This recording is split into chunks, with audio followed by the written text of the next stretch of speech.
You know, God is tugging at someone's heart tonight. And you may think you're a mess.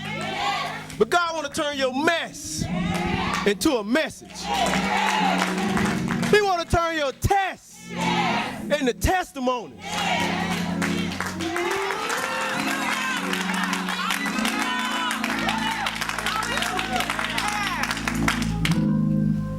He loves you, daughter. Amen. And for that very reason, he died for you. Yes, yes. Jeremiah 1:5. Before I formed you in the womb, Yes. I knew you. Amen. Amen. Yes. Before you was born, I Yes. set you apart. Yes. But why would God want to have anything to do with me? I'm filthy. Isaiah 66:1. To all who mourn in Israel, he will give crown beautiful ashes. Amen. A joyous blessing instead of mourning. Yes.